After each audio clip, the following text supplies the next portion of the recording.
Welcome. We are on episode 7, man. And I got the pleasure to have not only a good friend of mine, but this is my therapist, man. I could never imagine I have my therapist on the podcast with me, man.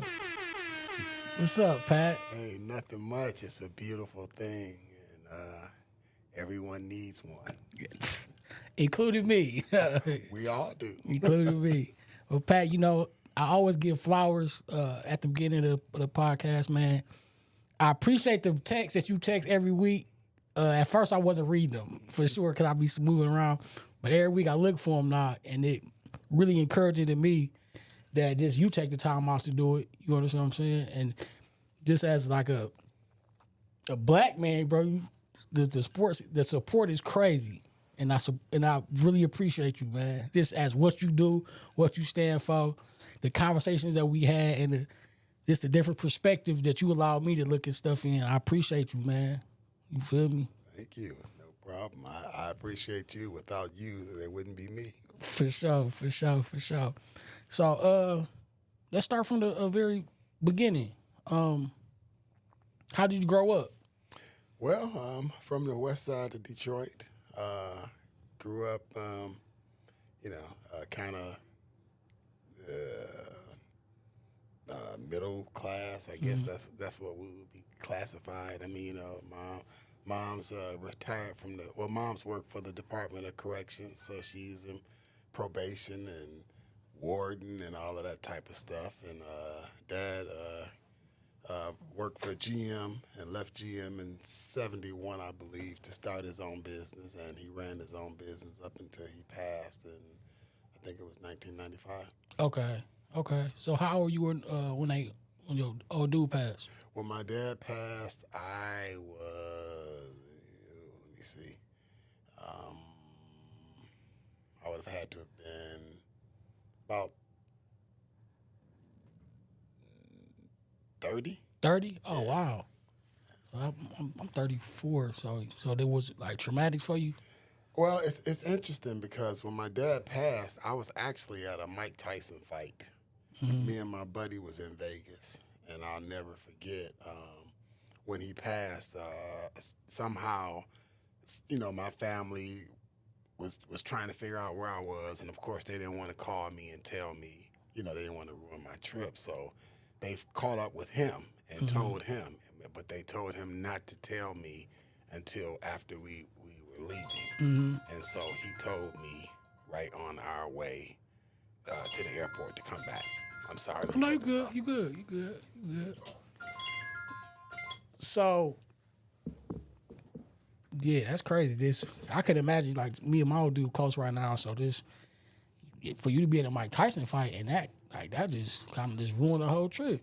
Well, actually, it ruined the trip home. Oh, okay. Because he didn't tell me until he told me when we were actually headed back to the airport on our way back to Detroit. Okay. And that was, at the behest of my family. My family didn't want him to tell me to ruin my trip because it was nothing that I could have done at that particular time. For sure. So they told him to just let me know, when we were leaving, and that's what he did. It was a devastating moment. I remember it like it was yesterday. Mm-hmm. Yeah, you have any siblings? Yeah, I got 3 sisters. I'm kind of I'm the only boy, so I'm kind of in the middle. I have 1 sister younger than me, and then I have 2 sisters older than me. Okay. So how was that? Like, just being the only boy, just thugging it out, you feel me? Well, one thing that I can say, I tell people all the time, God has blessed me with the most fabulous sisters that anyone can have. I mean, even today, to this day, we always look out for each other. I've never had a fight with them ever. I've never called them out of their name, at least not to their face. So it's always been, nothing but sibling love and respect. Okay. So me and my oldest sister, we played a lot of sports together. We grew up down the street from Tyndall Recreation Center. I'm not sure if you're familiar with that. It's like right there at 7 Mile in Wyoming. Maybe so. It's still open. Okay. So and I went to middle school. I went to Bobby. Right there. I think it's a KFC right there. Well, yeah, the KFC is on the corner. Yeah. Yeah, but the rec center is like about a block from that going towards Myers. Okay. So how was it in your teenage years? Well, teenage years, I mean, I worked, Dad is from Mississippi. And when he came to Detroit, he went to GM for a couple years, and he couldn't do that.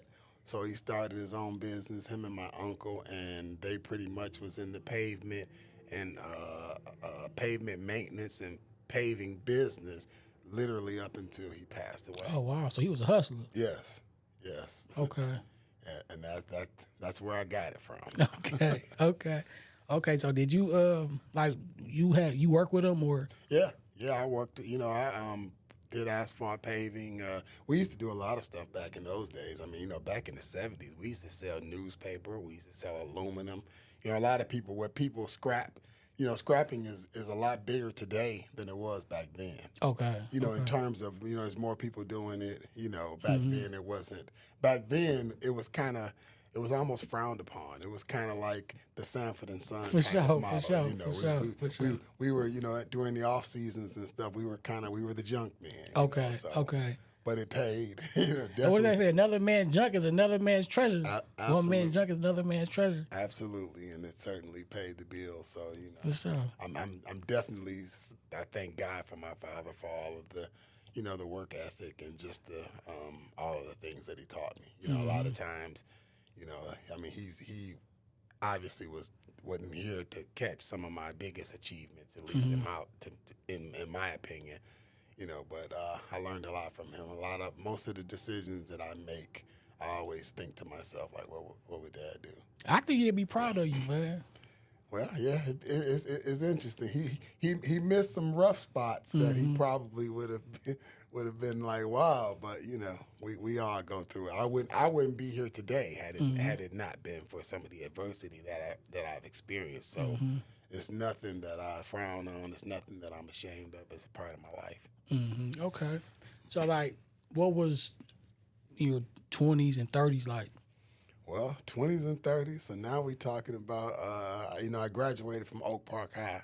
Dang, I went to Key, went to Roosevelt for a short time, then left there with the Ferndale. But my younger sister went to Roosevelt. Okay. I went to Clinton. Oh, Clinton. Okay. But I don't think that school is still over there. Is it still there? Well, the building is still there. Clinton is actually on Clover Line in 9 Mile. Okay. Or is that Park Line? But yeah, and the building is still there. I think it's an administrative building that's still owned and operated by the Oak Park School District. Okay. Yeah, so that's where I went to middle school, and then I went to Oak Park High, and I graduated from Oak Park High. Okay. I would have went to Mumford. Because, like I said, I lived on 7 Mile in Wyoming. Mumford is right there. Yeah, for sure. 6 Mile and 7 Mile. So, but my 2 oldest sisters graduated from Mumford, and me and my youngest sister graduated from Oak Park. Okay. So, again, how was your 20s and 30s years? Was that a rough period? Well, my 20s and 30s, it's like when I graduated from high school, I still worked with Dad a little bit, and then. After working with Dad, I kind of, I had some friends and some cousins. I have a cousin in particular and some friends that was, in the street business. And, I used to hang around with them, and like they say, if you hang around the barbershop long enough, eventually you're going to get a cut. So, so I got off into the street business, and that kind of, consumed me, and then you say that was my early 20s. Okay. And then I got into the entertainment business in my mid 20s. Okay. And I was doing that all the way up until the Bureau came and got me. So what you mean entertainment business? Oh yeah, I used to promote concerts. I did a lot of shows. I had a company called Commotion Entertainment, and we did a lot of the shows at Shane Park. Okay. And I brought everybody from Biggie to Escape, Patti LaBelle, LL Cool J. I mean, I can't even name them all. Bill Cosby, Nancy Wilson, Jean LaPonte. I was surprised you didn't say you told me you went to the finals. Like, hey, Pat, we know some folks. Yeah, well, see, it's interesting because what I'm doing right now is the type of therapy that I want to really focus on is I want to focus on working with returning citizens, and I want to focus on sports and entertainment, because those are populations that I think I really kind of overlooked. Sports and entertainment, because they have so much money, and people always think that they have life easy, and it's not easy, as we can see with all of the stuff that's going on with Puff Daddy and a lot of different entertainers. And then, of course, the returning citizens. Those are guys that's I've walked in those shoes. So just coming home from prison and not knowing what life is going to look like, depending on how long you were gone. So I'm I work with a lot of organizations. I just did a cohort with Reform Alliance, which is an organization that was started by Meek Mills and Jay-Z. So I was out in New York, with them for a little while. And, so I'm just trying to, keep I'm trying to bring my focus into the things that would really be rewarding for me. Helping people coming home from prison, or, helping guys like a Ja Morant. You had a guy looking at a $350 million contract when he re-signed, and then he get caught with a gun. I think he got caught with 2. So just guys like that, just trying to help those guys realize that, because a lot of this stuff is based on just things that we've experienced. Some of these guys, when you come into all of this newfound money, you just don't know what to do with it, and you kind of like lose your mind, like I did when I got into the street game. I didn't know what to do with all of that. For sure. Both of them don't. So, like, when you got picked up, how was that? Did you think you was gonna do a lot of time? Did you kind of just like brush it off? Like, man, it's cool. Well, I'm gonna tell you, I got picked up. I was living in Chicago when I got arrested, and it's funny because this is a funny story. I was in Chicago, and Judge Mathis was celebrating the first year anniversary of his show, and the judge and I are friends. And so they was giving him a party for the first annual show. So I came back to Detroit, on some BS, and ended up getting arrested. And I never got out until I was arrested. I didn't get bond, and I never got out until after my sentence was over. But the goal was to come to Detroit, take care of my business, and then go back to Chicago for the party, because his studio where he records is in Chicago. Okay. It's actually in the building, if I'm not mistaken, where Jenny Jones used to record her show. Okay. So and who would have known that I was, coming to Detroit and got arrested and didn't see me again until 9.5 years later. So you did 9.5 in the pen? In the feds. So, Absolutely. like, how was that 9 like, for going back, how was the first night in there? Well, now this is going to sound interesting. And I'm talking about when I was in the county jail, because obviously I was arrested in April, and I didn't get to the federal institution where I started doing my time at until October, because you got the sentencing process, you got the court proceeding. I mean, I didn't go to trial, so I took a plea, but you still got the proceeding. Then you got to go back and get sentenced, and then the whole transit of it all. Because I got arrested in Detroit, so I went to the Milan Detention Center, and then all of the different steps. My case was out of Washington, out of D.C.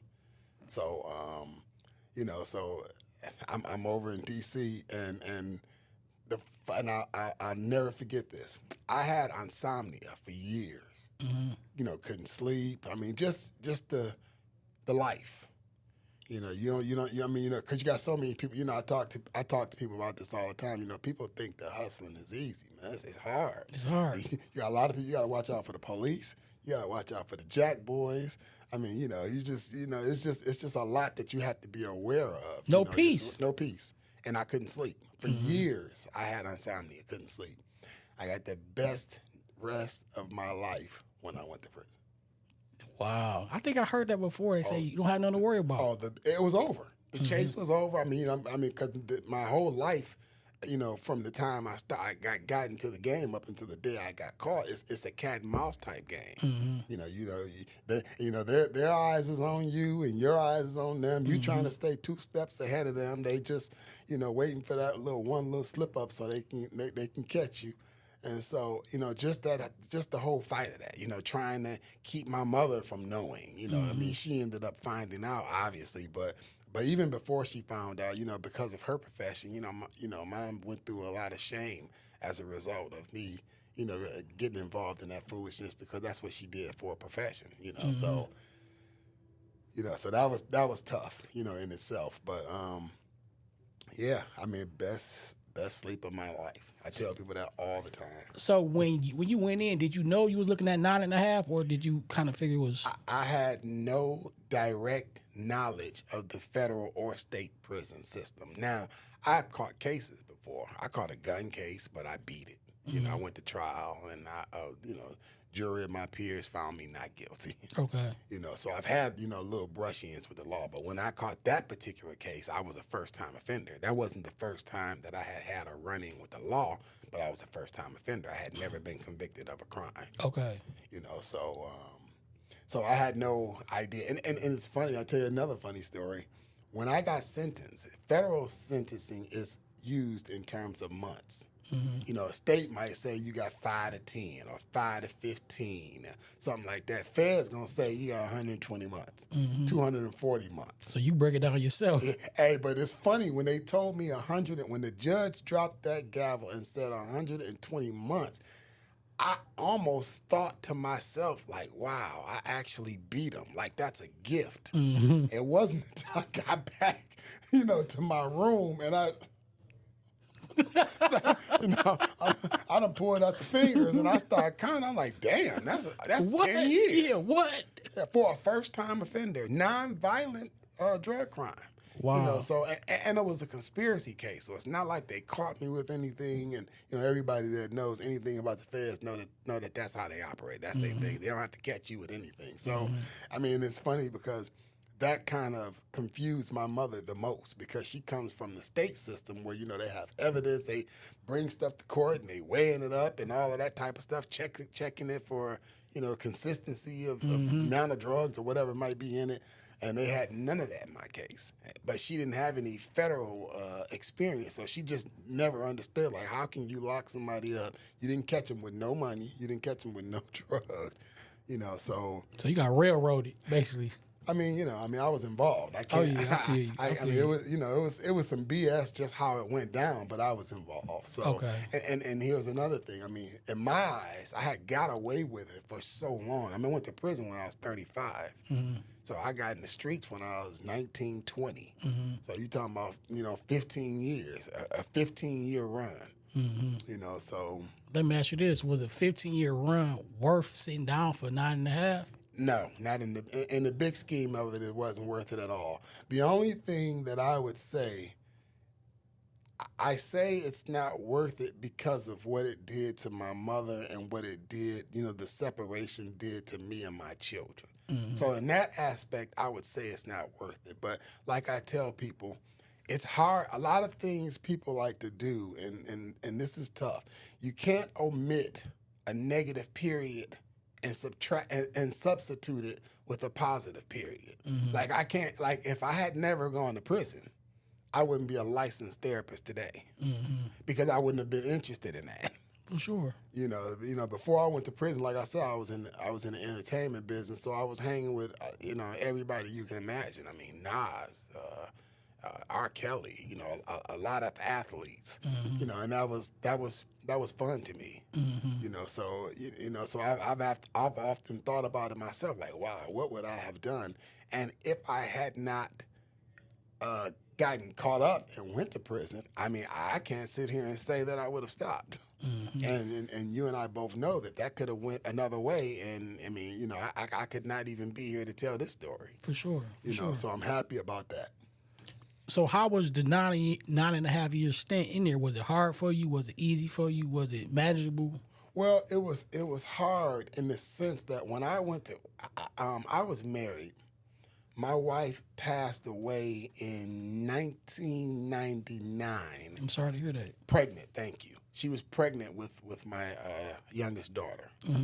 And they had to take the baby, as a result. So my daughter actually literally grew up, and she's never known her mother, ever. Wow. And so when That was in June, July of 1999. Okay. I went to prison in April of 2000. So I had just had a baby. She was premature, and my wife is from Memphis, Tennessee. So she was she had the baby in the same hospital where she had her first daughter, which I think is Methodist Hospital in Memphis, Tennessee.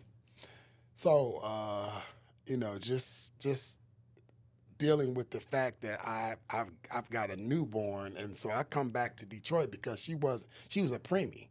So I mean, literally, when my wife passed, I mean, I'm in Tennessee with intentions of packing my daughter up and bringing her back to. I was living in Chicago, bringing her back to Chicago, so I could raise her because her mom's deceased, and of course there was a little discourse because of her mother, and she had a little girl, and it kind of felt like I was trying to separate the girls, and I wasn't. It's just that I felt like my wife's oldest daughter, who would have been 3 at that time, would have just felt more comfortable with her grandmother because she had known her more than she had known me. But of course I had no plans on anybody else raising my little girl but me. And so, but since she wasn't fit to travel, so the funeral was in Memphis, Tennessee, and then so I came back to Chicago, and then I ended up coming to Detroit, and that's when I was arrested in April. So you're talking, June, July of '99, April. I'm in prison facing a federal charge. So when I look at that, and you ask me, what was it worth it? Just to miss the first, because I didn't see my daughter. The first time my daughter saw me, but we were in court. It was after I came home. Wow. From prison. So 9.5 years later. Yes. So you never seen her. Never. I started my prison sentence at a prison camp in Pennsylvania called McKean. Okay. Which is the same place where Wesley Snipes was locked up, as a matter of fact. Okay.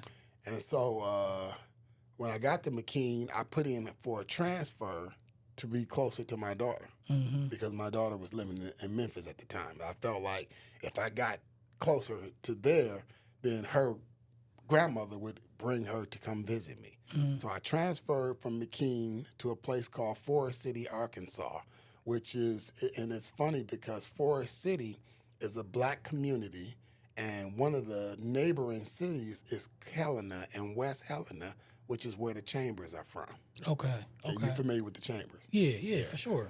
So the Chamber brothers. Absolutely. Yeah, for As sure. a matter of fact, me and Willie was locked up together at Forest City, Arkansas. Oh wow. Okay. And so across Arkansas, what separates West Memphis and Memphis, West Memphis is actually in the state of Arkansas, but it's right across the bridge, kind of like Detroit in Canada. Okay. So I was probably about an hour and a half away from where my daughter's grandmother lived. So I moved down there, or transferred down there, thinking that she would bring her to come visit me. And of course she never did, so I never got to see her. And then when I came home, I reached out to her, and I didn't like the response that she gave me as it relates to me when I was going to be able to see my daughter, so I took her to court. Oh, okay. So how did that go? Well, I mean, I ended up getting, I couldn't, because I was trying to get full custody, but I couldn't. So I ended up getting visitation rights, and, that was kind of cool. But, it wasn't the same as, having, full visitation rights. But of course, she's at the age where she can choose, and she didn't know me. The first time she laid eyes on me was in the courtroom. Oh, wow. So. Did it kind of break you down when you seen her? Like, man, that's my daughter. Absolutely. I mean, she looks just like me. So it's like, so, and this is her first time seeing me. I think I had, there was some mild contact with my sisters, but not much. There was times when my sisters traveled from Detroit to come to Arkansas to visit me, and since they were so close, they was trying to see my daughter, her name is Lourdes. They was trying to see her, but for whatever reason, the grandmother didn't allow them to see her. So, so they did have some pictures and stuff. So I had pictures and stuff that they would send me. And this is when she was younger. And of course, my daughter's 25 now. Okay. Or she'll be 25, and she'll be 25 July 12th. Oh, pre-birthday to her. Absolutely. It's coming up. So when did you decide that you wanted to do therapy? Well, I'm gonna tell you that's an interesting question because a lot of people ask me, how did you get into therapy? Or, what made you? And what I've always said is I've always done it. I mean, people have always, confided in me. People have always, talked to me about certain things and, stuff like that. And then I remember going to church and my pastor telling us to find something that you would do for free and then find a way to get paid for it. And that's what it was. I'm gonna use that. Oh, yeah. Because this is what I believe this is what I'm doing now. Oh, absolutely. Doing it for free because this is what I love doing. You know what I'm saying? But that's great. So you figured out in prison that you wanted to be a therapist, or? Well, actually, when I came in prison, I wanted to come home, and I was more thinking about working with people with substance abuse. Okay.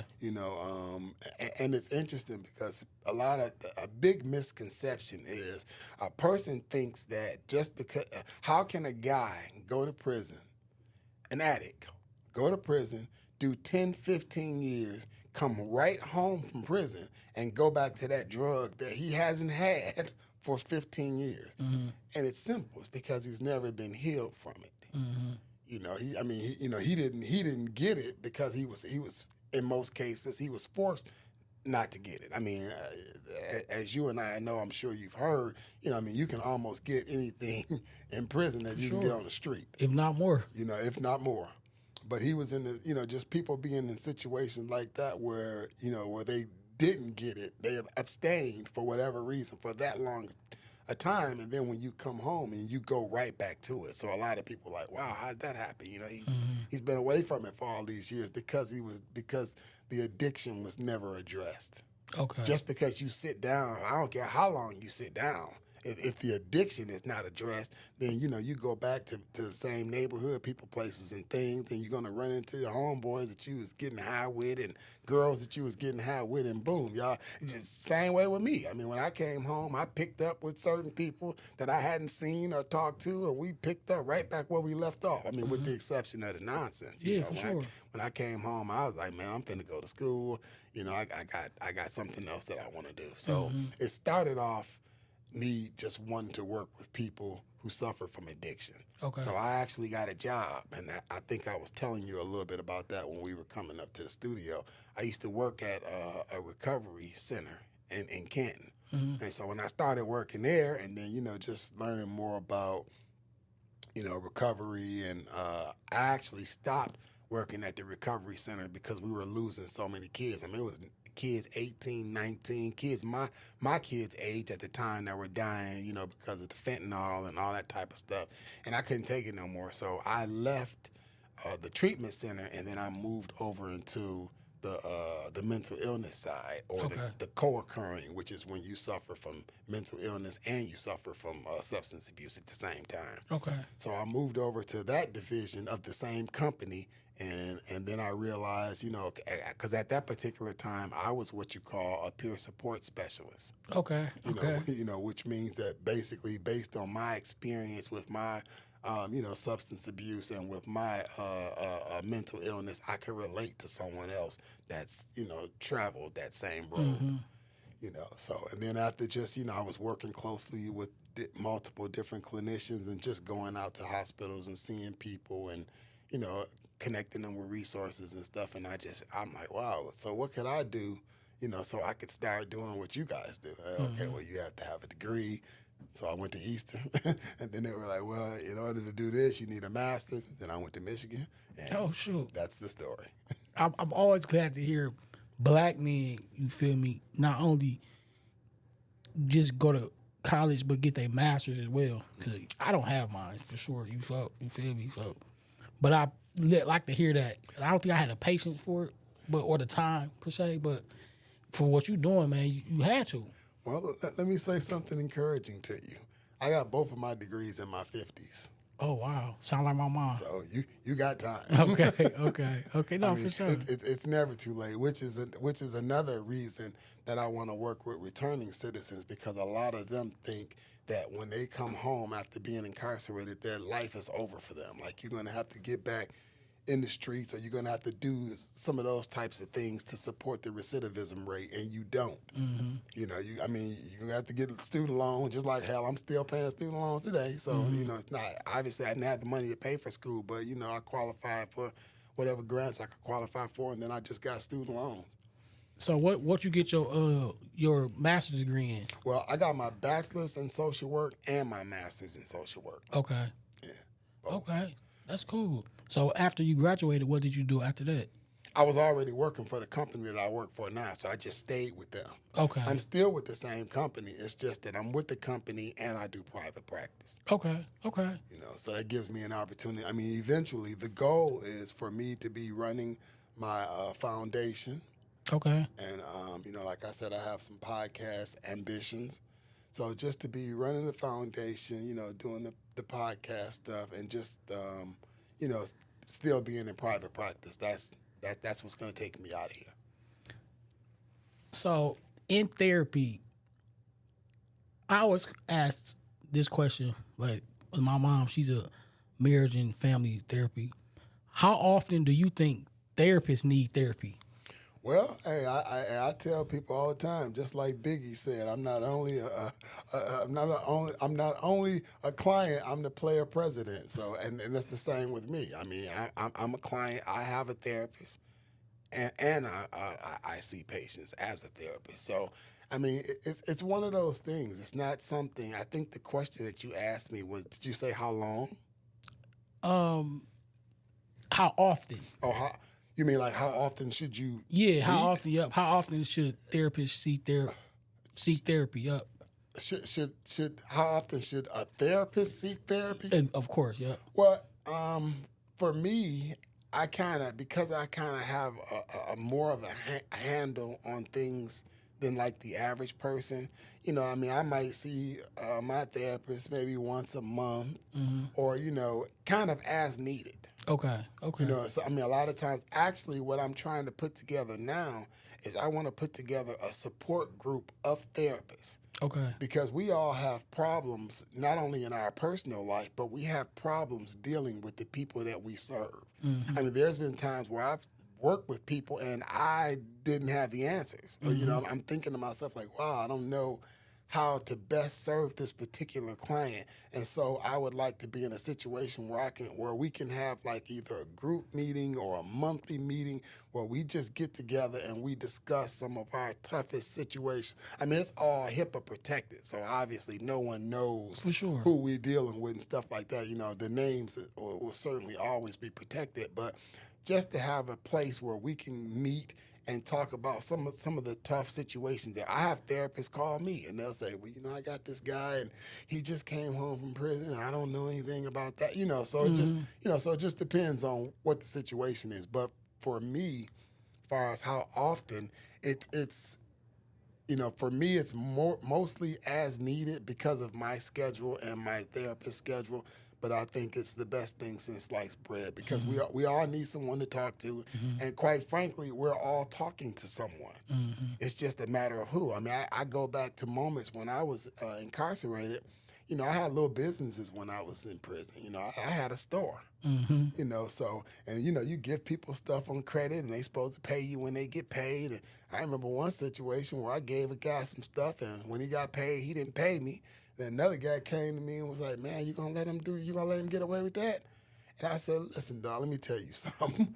I said, man, when I was on the street, man, I had dudes owed me 6 figures. And, I didn't do anything to them. Yeah. So I didn't come in here to extend my sentence by, I'm going to do something to this dude because he owed me $5 or $2.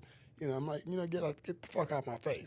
But you'd be surprised just how fast that type of peer pressure can take a hold of a person. I mean, we see it all the time. I mean, we see it on some of our favorite shows with entertainers, how, people go on different podcasts and different shows, and they may say something. I mean, look at the whole Kendrick and Drake beef. I mean, Lord knows where that's gonna go. Look at the Biggie and Tupac. You know, a lot of that stuff is just a big misunderstanding, and this person saying this and that person saying that, and you know, back and forth until y'all see each other. You know, So like, do you ever get overwhelmed, like when when you counseling? absolutely, I always. I mean, that's why, you know, I was just telling a client recently, you know, that, you know, sometimes I'm guilty of not doing the very thing that I preach, which is self-care, Okay. because I work a lot, you know, and I think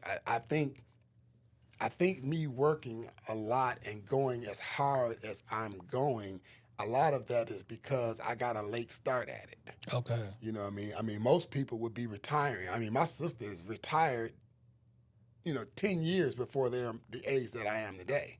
You know, so now I'm looking at it from a, you know, I don't have no time to waste type of mentality. Whereas if I had started this in my early 20s, then right now I might be in a situation where I would be ready to retire and just, you know, be a granddad and just, you know, hang out with my family. But since I'm not set up like that, I don't have no pension. I ain't got, you know, I don't have none of that stuff. So I got to work. And so it gets overwhelming. So I'm not taking care of myself as well as I intend to and as well as I should do as far as, you know, just self-care goes. Because we hear a lot. I mean, you know, I meet a lot of people that with suicide ideations, you know, people that want to kill themselves, people that want to kill other people. You know, I mean, I deal with people with schizophrenia. I deal, you know, all types of mental illness. And, you know, some of the stuff, I mean, I deal with kids and, you know, who have been molested. I mean, and that's got to be one of the most heartbreaking things ever. As a matter of fact, it's funny that you asked that, but that's part of the reason why I left the treatment center, because I was getting too emotionally caught up in those younger kids that was dying of fentanyl and stuff like that, because I saw my kids in them because they were my kids' age. These kids were in, you know, 18, 19 years old. At that time, my kids were that age. Okay. You know, so I didn't like that. So that's what made me move over to this side. But to answer your question, I mean, therapy, counseling as often as you need it. I mean, if you're in a situation where you can see someone weekly, I would suggest that, or bi-weekly or monthly, whatever suits you. But I would definitely, because it's a lot to carry. I mean, we see a lot of people. I mean, you know, I probably, in the course of a week, I might see 75 people. Oh wow. You know, so and so in my head, I've got everything that I just got this girl. She suffered from postpartum. She just had a baby. Now she wants to kill herself. She want, you know, and leave her. I mean, baby's 2 months old. You know, so just all of that stuff. You know, you see this young promising kid that's struggling. You know, so we carry all of that. You know, and it's a lot easier said than done for me to just get off at 5 o'clock and not think about that no more to the next day. So I knew when I came and saw you, you always like, man, you can call me at any time. I don't sleep. You can call me anytime. I got you. We don't have to just limit our time to just the meeting. You can actually call, and that's, I guess, one of the things I appreciate, because a lot of the therapists, I seen a therapist a couple years back, but it was only like a routine type thing. It wasn't no contact. It wasn't, I don't know, maybe because it was a woman. I don't know, but I guess you showed me more, that you were more attentive to what I needed. You know what I'm saying? So like in that, what helps you to recharge? Well, what helps me to recharge, that's a toughie, because I'm so passionate about the work that I do, especially within our community, because we were raised and we were taught to be so resilient. We have this big suck it up mentality. You know, even when your kids, if your kids playing sports and they cry, you know, you better not cry. You know, suck it up, you tough. And what happens is all of those emotions, they're going to manifest themselves at some point, at some time, and a lot of times it's negatively. You know, so I am very much pro therapy, pro counseling, And I try to exercise, which is a great way to relieve stress. I do a lot of walking. So and I do a lot of, like, I don't listen to music. Only time I listen to music is when I'm working out. From that, if you ride in the car with me, we gonna listen to podcasts, or we gonna listen to, some talk shows. I listen to all self-help, positive type of stuff. I have to keep feeding myself on positive things. And of course, some of the positive things that I like to listen to may not align with, like I like rap music. So, you might be with me and I might be listening to, a podcast on self-help, and then tomorrow I might be at the gym and I'm banging Biggie and Tupac or NLE Chopper or, something like that. So it just, but I have a great perspective on me and the things that I need to do so I can be the best that I can be for the community that I serve. So it's funny that you say that. So this like a sidebar. So I made a post on Facebook the other day. So I stopped listening to rap music 3 months ago. So I cut it completely. Okay. Like literally completely, like went bone dry. I guess my sister asked me, like, yeah, why don't you just stop listening to rap music? Because my thing was, I'm a city nigga, you feel me? So I listen to Payroll, Peasy, Icewear, Vezo. Like, I listen to all the Detroit rappers. That's what I grew up on. Doughboys, Cash Out. That's what I grew up on. So I did it, and when I did it, don't mean to sound too spiritual, but God was giving me dreams about music and how music affects you. So it's like, as I stopped eliminating this music, my life started to change in better, think clear. Doors begin to open. So it's like, that's one of the things, like, man, I don't think I'm going to go back, honestly. Like, it was probably one of the toughest things I ever done. But to hear you say that you listen to all positive things, I believe that whatever you put into your body, that's what you're going to get out. Absolutely. So I think that's great. And another sidebar, shout out to my man, Sean. I was talking to him at, my wife had her family had a picnic thing. Okay. So we was having a conversation. He basically said, like, we was having a conversation about this, where I'm at and where he was at. And he gave me this 3-word sentence that just changed my life too. He said, "You found it." And I think that's the best thing that anybody can do, whether a man or woman, is once you find it, you're good. The only thing now, you have to keep it. Right. And I think one of this podcast that I got, I found it. You understand what I'm saying? Once you find it, you found it. Like, you in a whole another world that you just able to just inspire, motivate, whatever you want to do, just find it. So shout out to you, Sean. I think the 3 words is like changed my life. Right. And I think you found it when you started doing therapy. Absolutely. Best thing that I've ever done. I tell people all the time, there is nothing more rewarding than the work that I do. I wouldn't change this for the only thing that I hate that I didn't start it sooner. Mm-hmm. But let me ask you this, though. So do you think that you would have been as effective if you didn't go through what you've been through? Now, see, that I don't know. Only Lord knows that. We don't have any crystal balls. But I think that adversity shapes us. I mean, I remember a quote from the Minister Farrakhan, like, how can you appreciate the sunshine if you've never experienced the rain? Mm-hmm. And I'm paraphrasing, For sure. Something like that. But, so adversity, I think I've said this. I don't know if I would change any of the things that I've experienced because it made me who I am today. Mm-hmm. My son, my oldest son is deceased. He passed away while I was locked up, which was a very painful period for me to not. I'm sorry to hear that too. Thank you. For me to not be able to be there for my family and his mother, as far as attending his service, but we, it's hard to eliminate a bad thing and replace it with a good thing. Mm-hmm. You just can't. I've had relatives ask me, so, you did all of this, you made all of that money. Was it worth it? Mm-hmm. And a question I want to ask them? I got a cousin who drank. He went through dialysis. He ended up losing his kidney and had to get another kidney. So was all that drinking worth it? Mm-hmm. It's just to me, I mean, I understand where their heart is when they're asking, but it's an asinine question to ask. What do you mean, was it worth it? What's that supposed to mean? Mm-hmm. I mean, I could say today, yes, it was worth it because it brought me where I am today. Mm-hmm.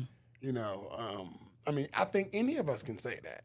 You know, for my cousin, I mean, you know, if you ask him, was drinking worth losing his kidney? I bet you he'll tell you no. Mm-hmm.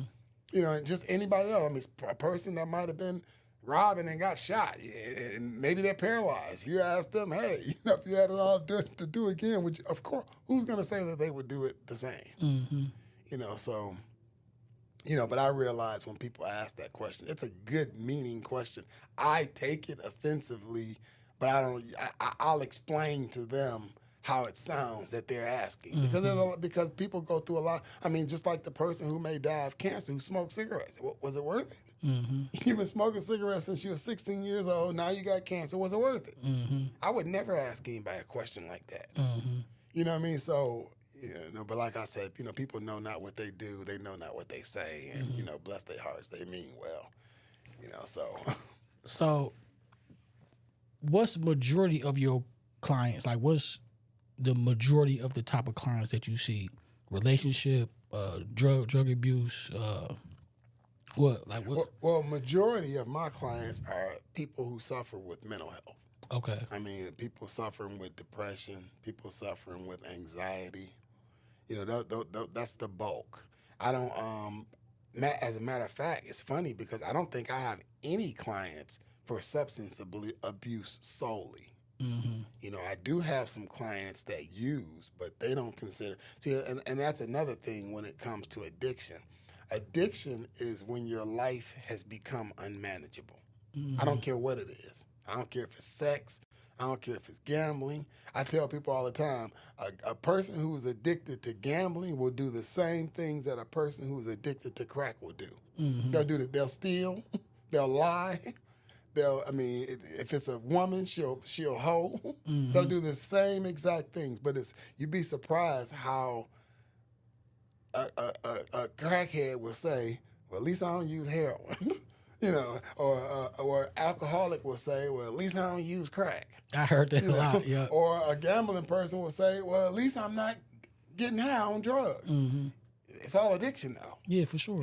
You know, once your life becomes unmanageable, that's the issue. Mm-hmm. You know, because for me, when I was in my addiction, you know, I smoked weed and I drank. Mm-hmm. I didn't think my life was unmanageable because I was in the street. So I figured I likened unmanageable to one that couldn't maintain, none of my lights or nothing ever got cut off. You know, my kids always had everything that they needed. But when I really sit back and think about it, there was times when I didn't pick my kids up from school because I forgot. Mm-hmm. That's unmanageable. For sure. You know, That's just being honest. Luckily for me, CPS didn't get involved. Mm-hmm. I mean, because you're talking about kids get out of school at 3 o'clock. I might not realize until 5. I'm like, oh shit. Yeah. You know, I'm racing up there, daughter crying, and you know, I mean, luckily for me, the school didn't call CPS because that could very well be a child protective services issue. Mm-hmm. You know, so.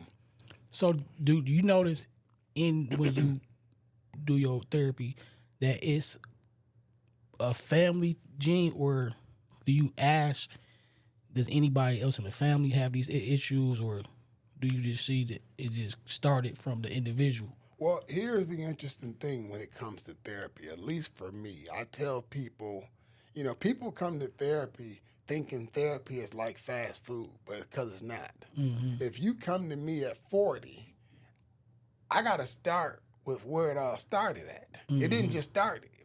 Whatever brought you in today, it didn't start with that. You know, so what I like to do whenever I get a chance, a lot of my clients don't allow me to do it, but I like to do what's called a genograph. Mm-hmm. And a genograph just shows, it shows how you were raised. It shows how the power structure was in your family. Mm-hmm. You know, far as, you know, because a lot of people were raised by their grandparents. You know, a lot of people were raised by their older siblings. So just to find out, how your family structure was set up and how that went, how, was mom and dad both in the house? And if they wasn't, how was your relationship with dad or with mom, depending on which parent the person was with. So it's a road that you have to go through, or a whole lot of things that I have to discover to figure out where all of this started. And once we get to where it started, then we can gradually start moving forward. But unfortunately, a lot of people that I see, they don't have the patience for that. And the reason they don't have the patience for it is because this is not something that we've been raised to do. And therapy creates vulnerabilities that a lot of people just aren't ready for. So if you're not ready for it, you're going to run from it. For sure. Sometimes when I'm doing sessions, I have to bring up and we have to talk about some very ugly things in order to get to the rainbow. You know what I mean? So, and a lot of times, I've seen people who've been molested by their family members. I mean, can you imagine, an uncle? You got a female who's been molested by a close family member, maybe a cousin or an uncle, someone that was trusted. And in our community, we kind of push that stuff to the side because it's happened to all of us. I'm sure, everyone can relate to it to some degree. Maybe not in their immediate family, but maybe maybe a cousin or something that happened in that household. So it's not as foreign as people like to think, but it's kind of like the old days. People just that's just something we don't speak of. Just like a lot of people sweep it up under the rug. Sweep it under the rug. A lot of people tell their kids, what happens here stays here. That was one thing I never did with my kids. I let my kids talk about anything that they saw with whoever they were comfortable talking about it with, because my motto was, I shouldn't let them see nothing I don't want them to talk about. So they never saw anything that they couldn't talk about. So I was trying to, in a sense, break that curse. What happens here stays here, and you don't be going tell. Cause those are kids. Kids don't know. So I've always told my kids, whatever you see or whatever's going on, if you want to talk to your grandma about it or whoever, or another adult that you feel comfortable talking to it about, then you talk to them. So, but do you think that the person that you talk to should be able to give you sound advice? Because I feel like if you go to the wrong person, they give you wrong advice, it put you in a worse position than you was already in. Well, you're always getting wrong advice. It just depends on who you're talking to. Okay. Just like that analogy that I gave you when I was in prison, and the dude is telling me to go split this dude's head. Now, I already got a 10-year sentence. What I'm going to get if I split this dude's head? Another 10-year sentence. For $5. For sure, yeah. 10 years minimum. Well, what if he die? You cook. So now I'm done. And that same person that put them batteries in my back gonna be laughing at me when I get this life sentence. So actually part of my motto is we're always talking to somebody.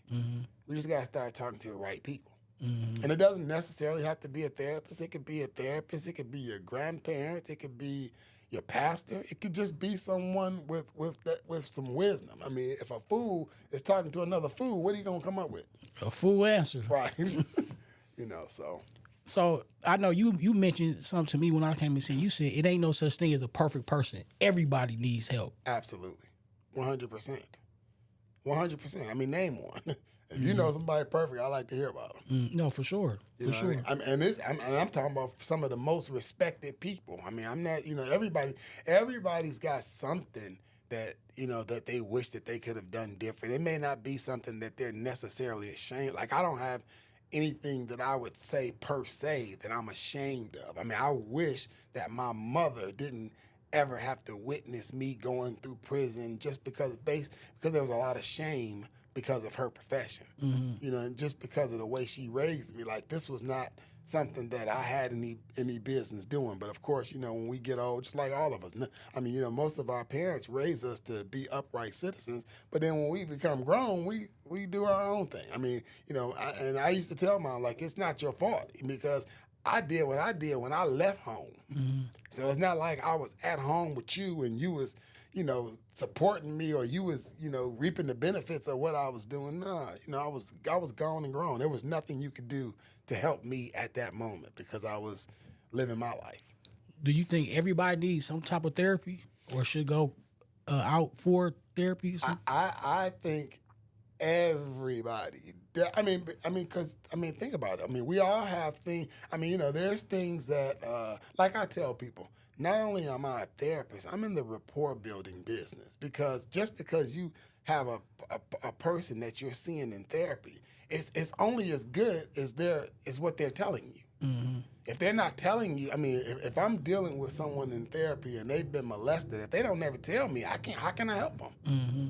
It's the same when you go to the doctor. That's why doctors ask you, how does your back feel on a scale from 0 to 10? How would you rate the pain? Mm-hmm. They don't know what to do unless you tell them what's wrong. Mm-hmm. I don't know what to do unless you tell me what's wrong. Mm-hmm. Now, if you want to selectively tell me what's wrong, then I only can selectively help you. Mm-hmm. I need to know everything that you want to cure or everything that you want to fix. You got to put it on the table.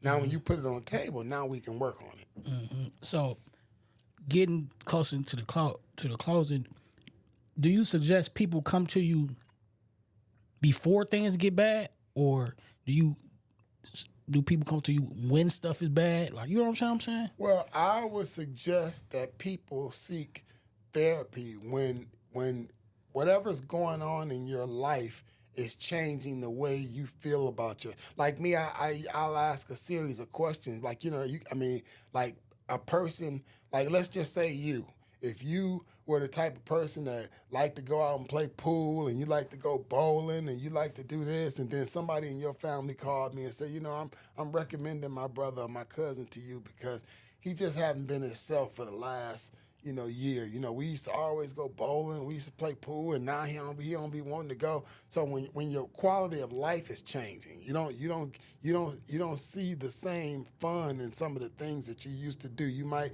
maybe taking your son to go get his haircut every week was your thing, but now you ain't doing that. No, you just don't feel like doing that. There's a reason for that. Mm-hmm. It could be because I know people that's died, had cancer, and didn't want. Look at Chadwick Boseman. Mm-hmm. People died and didn't want to tell their family because they didn't want to put that burden on them as far as, what's going on with me, because there's really nothing you can do. Only thing you can do now is share. If I tell you that I got cancer, I'm in stage 4 cancer, the only thing you can do is share the grief. For sure. So there's been people that I've known who have been in that situation, died, and didn't tell nobody. So now when they got in the hospital and the doctor told them they got 2 weeks to live, everybody is wondering, like, why didn't you say anything? Why didn't you say anything? Mm-hmm. What was the purpose? Mm-hmm. The purpose of saying something, now I tell you, so now, you got to travel a different road. You got to carry me gently. You got to be careful what you say. So I want you to treat me today the way you treated me yesterday. My illness is don't handicap me thinking that you got to treat me this way because I'm sick. Mm-hmm. And so I'm just assuming that that's probably the mindset of a lot of people. So I would say, I wouldn't. I just think that I look at therapy like body maintenance. Mm-hmm. It's just first of all, there is no destination. We're all seeking. Mm-hmm. This is not no place where you're gonna just get to. Mm-hmm. You know what I mean? It's a journey. It's not a destination. So you're always seeking wisdom and just surrounding yourself around positive people, surrounding yourself around the people that make you happy, people that support you, and doing things that you enjoy. Mm-hmm. So that way, and if you've built a relationship with, say, a pastor or a therapist, then if something comes up, now you have somebody that you can discuss this with, and you might not need any long-term therapy. It might just be a situation. Just think about someone who's going through a divorce. Mm-hmm. You're going through a divorce, you're going to need some counseling, because especially, say this is a person you've been with for 30 years. Mm-hmm. This is your soulmate. This is all you know. Mm-hmm. So now, depending on what happened, maybe your partner passed. That's going to be something to deal with. We deal with death, grief, and loss. Mm-hmm. That's going to be something to deal with. Or just say that for some odd reason y'all grew apart and decided to go your own way. That's an adjustment. That's something to deal with. So it's really individualized. It depends on you, and what you're dealing with should determine how long you should seek therapy. The very first time I went to therapy, I was in middle school. Oh, wow. My mom was a forward thinker. Mm-hmm. And now the funny part about that is when my mother was sending me to therapy, my father felt like she needed therapy. He's like, "You crazy? You must be crazy as hell. No way in hell I'd be spending that money to send this. That ain't nothing wrong with that boy. You know, that's how he was. But he was, mom was like, nah, maybe he needs somebody to talk to and this, that, and the other. And that's what she did. Okay. Well, Pat, man, I appreciate you coming to chop it up with me, man. It was a pleasure. So, like, when I close, if you could tell the people one thing, what would it be? Seek therapy. That's it. I mean, the reason why I'm pro therapy even before I was a therapist. And the reason is because I just believe that we are always talking to someone. And unfortunately, our peers have a little more influence on us than our parents. I mean, my granddaughter, she not gonna listen to me nearly as quick as she would listen to her friend.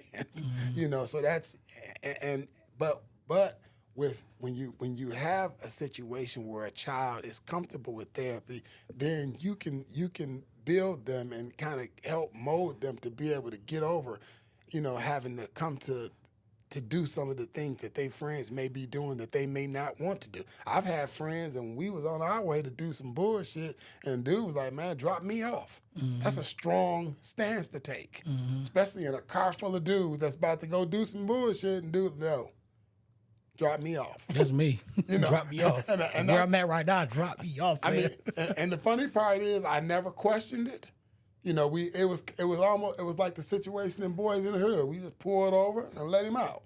Dude wasn't supposed to be with us anyway. You know what I mean? So it was never no ridicule or anything like that. So I just think that it's just a great situation when you can be open about some of the things that, I mean, man, I've met men 360 pounds that's been raped. And when they told me, I'm looking at them like, what? Like, how? This dude is 6'5", you know what I mean? I'm talking about Arnold Schwarzenegger looking cat. So, I mean, you just, and I thought it was amazing. I mean, I can only imagine what it took for him to be able to disclose that. But, of course, I'm a stranger. For sure. So it's easier to tell a stranger than it is to tell somebody because who am I? First of all, I'm mandated, so I can't tell nobody anyway, number one. And number two, it's like he don't know me. And for all practical purposes, he don't have to see me no more. So that's why I'm so pro therapy, because there's a lot of things that people could be dealing with, and you don't have to carry that. You don't have to carry that for the rest of your life. I mean, just, like me. I mean, I went to federal prison. That's not who I am. That's not my, that's not the end of the road for me.